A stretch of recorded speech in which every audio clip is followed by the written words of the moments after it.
Once upon a time, once upon a rhyme, when fleas had knees, when camels told truths, when I rocked my mother to and fro. Ho, said one, hi, said one, here's the story that they told. In a distant land, there was a beautiful village. The trees in the village were greenest green. The sea in the village was bluest blue. In a tiny house in the village, there lived an old fisherman and his wife. The elderly couple were not wealthy. The man caught what fish he could, and he and his wife sold his catch at the market. Some days, if he was lucky, he caught a few fish. But some days, he waited all day and caught nothing. One day, the old fisherman woke up bright and early, as he always did, and set out to sea on his boat. He wished to catch fish. Time passed, but no fish came. Some time later, the fisherman gave up hope. He was just about to put away his fishing rod when his line moved ever so slightly. Suddenly, that movement became a shadow and came up to the surface. And what should the fisherman see when the shadow came up to the surface?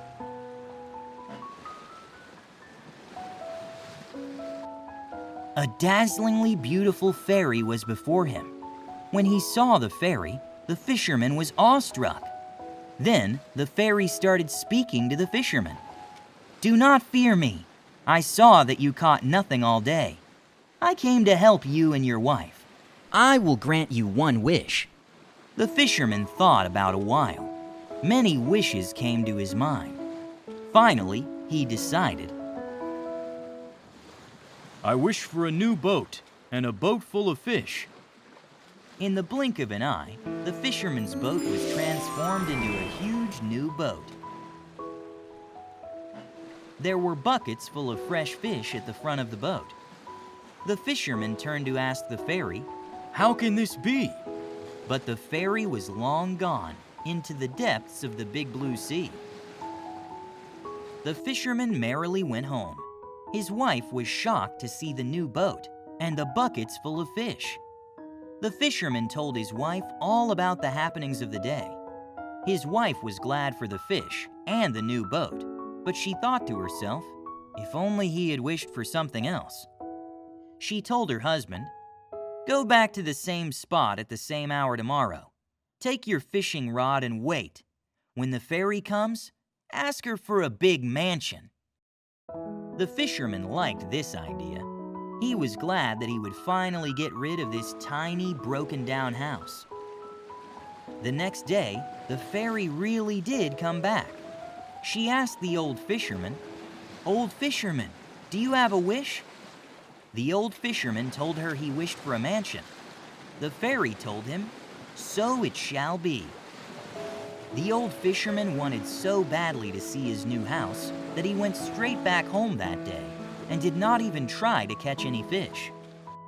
When he got back, he saw a huge grand mansion where his little house once was. That night, the old fisherman and his wife talked. His wife had yet another idea.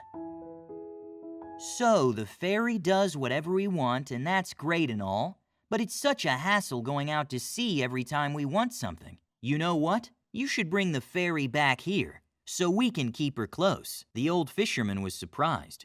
"Okay, but how?" His wife responded, "Easy.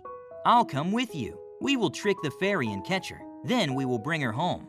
The old fisherman liked that idea a lot. The next day, the two of them waited for the fairy in the same spot.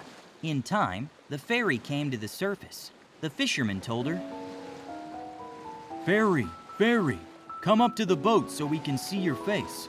Look, my wife wants to meet you." The fairy smiled and swam closer to the boat. Just then, the fisherman and his wife caught the fairy by her hands.